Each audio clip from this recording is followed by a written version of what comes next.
본인 대리인이요. 뭐랑 이어서 볼 거냐면 262페이지에 있는 위탁 판매랑 이어서 볼 거거든요. 그냥 교재는 259페이지 펴 놓으시고 저랑 얘기를 좀 할게요.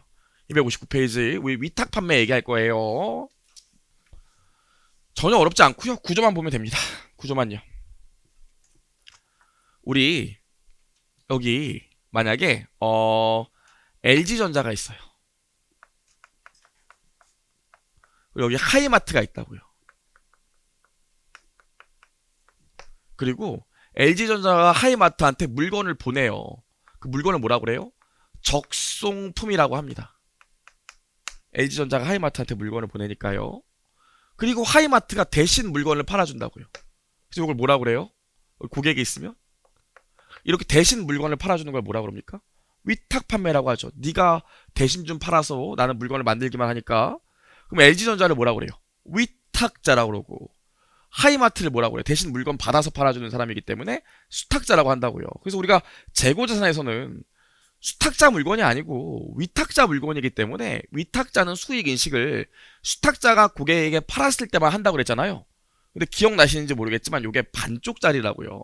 지금부터 풀로 전체를 다 볼 거예요.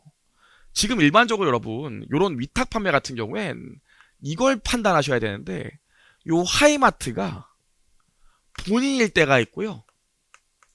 대리인일 때가 있다고요.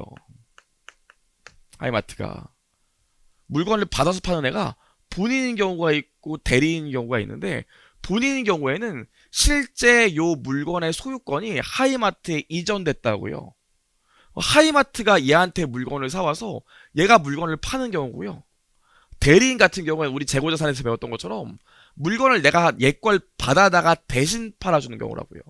그럼 본인인 경우에 결론부터 얘기하면 본인인 경우에는 우리 수익을 총액으로 인식해요. 하지만 하이마트가 대리인인 경우에는 수익을 순액만 인식해요. 일단 이게 결론이고요. 그럼 하이마트가 본인인지 대리인지는 어떻게 할까? 하이마트가 본인인지 대리인지는 통제권의 여부로 알아요. 그래서 하이마트가 본인이 되려면 하이마트가 통제권을 갖고 있어야 되고요. 하이마트가 대리인이 되려면 하이마트는 통제권이 없어야 된다고요.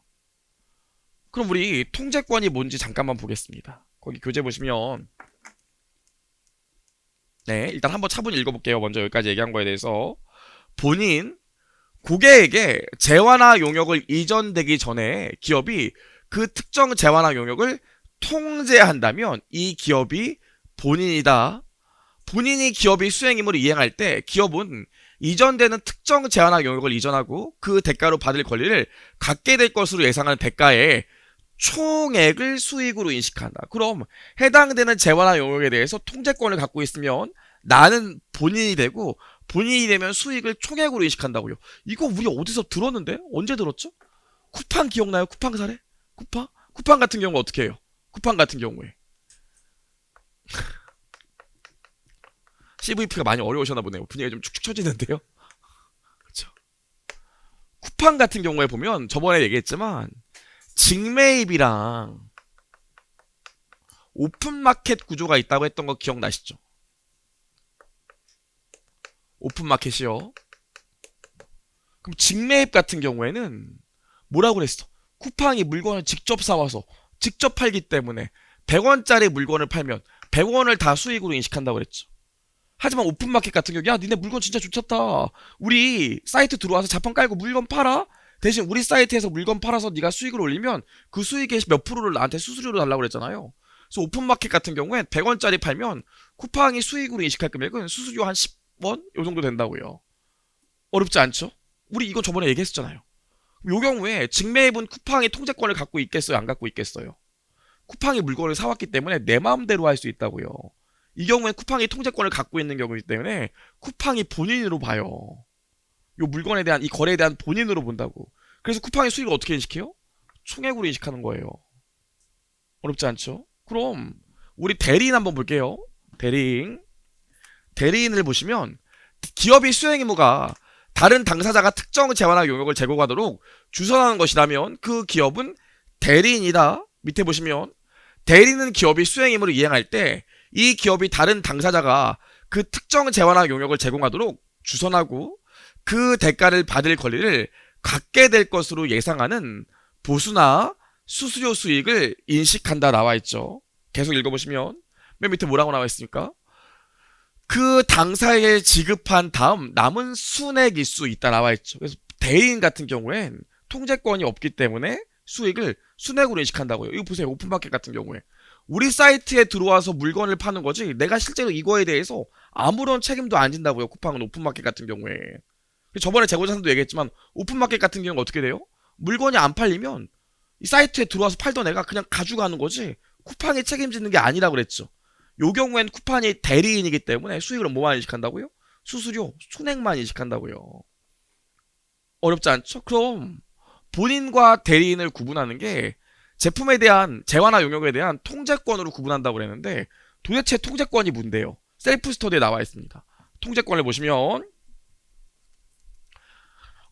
기업이 고객에게 특정 재화나 용역을 이전하기 전에 그 특정 재화나 용역을 통제한다면 통제하고 따라서 본인을 나타내는 지표가 있다면 이 다음 사항이 포함되지만 이에 한정되지 않는다 나와 있는데 이게 뭐예요? 통제권을 가지는 예시라고요. 1번 보시면 특정 재화나 용역을 제공하기로 하는 약속을 이행할 때 주된 책임이 있어요. 내가 주된 책임을 갖고 있거나 두 번째 특정 재화나 용역이 고객에게 이전되기 전에 고객에게 통제가 이전된 후에 재고 위험이 있다. 재고 자산에 대한 위험을 내가 부담한대요. 그렇죠? 세 번째로 특정 재화나 용역의 가격을 결정할 재량권이 기업에 있대요. 이 경우엔 통제하고 있는 걸로 본다고요. 어렵지 않죠? 약속을 이행할 주된 책임이 나에게 있거나 재고자산의 위험을 내가 부담하거나 이 해당되는 재화나 용역의 가격을 내가 결정할 수 있다면 나는 통제권을 갖고 있어서 본인이 되는 걸로 본다고요. 어렵지 않죠?